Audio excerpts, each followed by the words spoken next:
Tweede initiatief Wijkteam Centrum. Venraaise publiceert boek over leven als moslim. Het is vandaag 17 januari. Dit is het Peel en Maas Journaal. Naar een idee van een kijker van de week start in 2014 een nieuw onderdeel in het Peel en Maas Journaal. In dit maandelijkse item worden vragen gesteld van inwoners aan burgemeester Hans Gillissen. Vragen mogen over allerlei dingen gaan, bijvoorbeeld over de toekomst van Venray of een kwestie in een wijk of dorp. Deze vragen kunnen worden gestuurd naar redactie@peelenmaasvenray.nl of op de Facebookpagina van Peel en Maas Venray worden geplaatst. De eerste uitzending met vragen aan de burgemeester wordt uitgezonden op vrijdag 31 januari.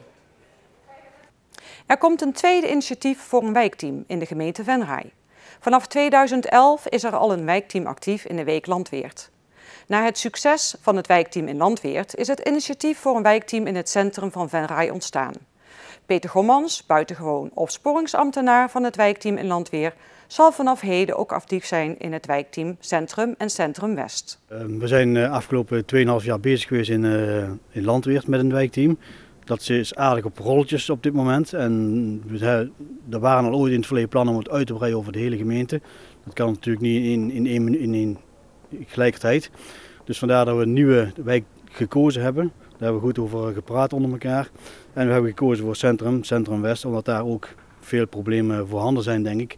Die we waarschijnlijk samen met de bewoners aardig op kunnen pakken, denk ik. En over welke problemen hebben we het dan?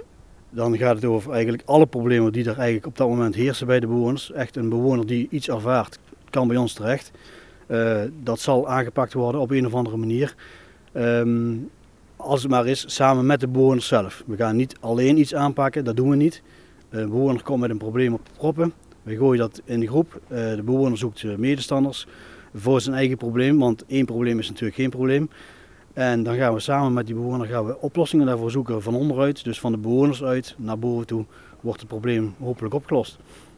Het wijkteam bestaat uit verschillende partners die samenwerken. Dat begint met de gemeente, Synthese zit erbij, Wonen Limburg zit erbij, politie zit erbij. En sinds kort hebben we ook een afdeling van de zorg erbij, een soort wijkverpleegkundige die als contactpersoon gaat optreden namens de diverse zorgpartners die zich daarbij hebben aangesloten. Dus van alles wat, maar het belangrijkste is de bewoners natuurlijk zelf van de wijk. De bewoners van het centrum van Venray zijn blij met de komst van het wijkteam. Ik vind het eindelijk eigenlijk, omdat een wijkteam is hele belangrijk. Omdat we de inwoners van de wijk zijn, sommigen wel actief zijn en sommigen minder actief. Misschien van een deellijn van in de wijkteam, zeg maar, misschien iets meer actief worden. Waar zou het wijkteam volgens u aandacht aan moeten besteden?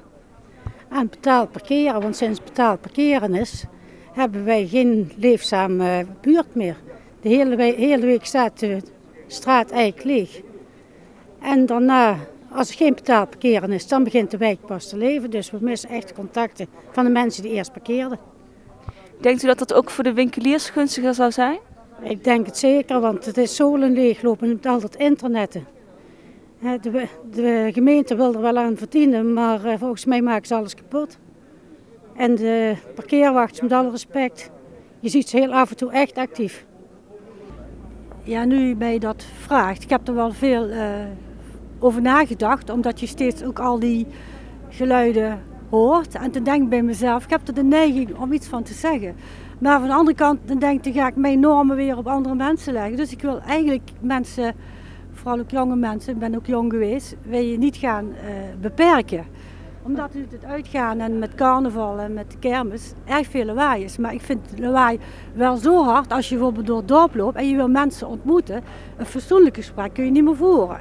Terwijl het eigenlijk wel de bedoeling voor is. En ik vind eigenlijk met die tegenwoordige apparatuur, die installaties, die heeft veel meer capaciteit dan vroeger. Dus ik vind het ook zoveel geluid, zoveel erg overlast, dat het gewoon niet meer leuk is. Het wijkteam heeft in ieder geval al wat successen geboekt. Gelukkig hebben wij drugsproblemen gehad van het centrum. Nu zijn er minder geworden, gelukkig. En de gemeente is iets meer aandacht besteed. En Venrayse politie ook. Nou, ik ben blij dat als inwoners in het centrum, die problemen zijn minder geworden. Bewoners van het centrum en Centrum West kunnen hun ideeën doorgeven bij het wijkteam. We zijn bereikbaar via onze site wijkteamvenray.nl. Daar kunnen ze alle informatie vinden. We hebben een e-mailadres daarvoor. Kunnen ze ook op de site vinden. Ze kunnen een e-mailtje sturen. We zitten geregeld, of 1 keer in de maand in het begin, omdat we gestart zijn met de wijk, zitten we op bepaalde plekken in het centrum en op Centrum West met onze zogenaamde koffiekar momenten. Op dat moment gaan we 1 keer in de maand op een plek staan in de wijk. En van tevoren wordt bekendbaar gemaakt dat we daar staan. En kunnen alle bewoners naar dat plek toe komen met hun problemen die ze op tafel gooien. En dan gaan we die noteren en die gaan we behandelen in een soort bewonersbijeenkomst die 2 à 3 maanden later zal gehouden worden. En daar wordt echt de 3 belangrijkste punten gekozen van de bewoners. En die worden dan met prioriteit behandeld, samen met het wijkteam en de bewoners zelf. Het wijkteam hoopt dat het initiatief voor het centrum net zo succesvol wordt als dat in Landweert. Documentairemaker Marijn Poels vertoont op donderdag 23 januari zijn documentaire Pablo in de Tweede Kamer in Den Haag. De documentaire gaat over misstanden in Rio de Janeiro in aanloop naar het wereldkampioenschap voetbal in 2014 en de Olympische Spelen in 2016. Poels reisde afgelopen augustus af naar Rio de Janeiro voor een documentaire over straatkinderen met focus op de voorbereidingen van de beide sportevenementen. De Zwolkense documentairemaker spreekt volgende week donderdag de Kamerleden toe. Hij geeft dan tekst en uitleg over misstanden in Rio de Janeiro en wat de Nederlandse stichting Sint Martinus doet om de straatkinderen te ondersteunen. De Venrayse Amina Sebar heeft een boek geschreven over haar leven als Nederlandse moslimvrouw.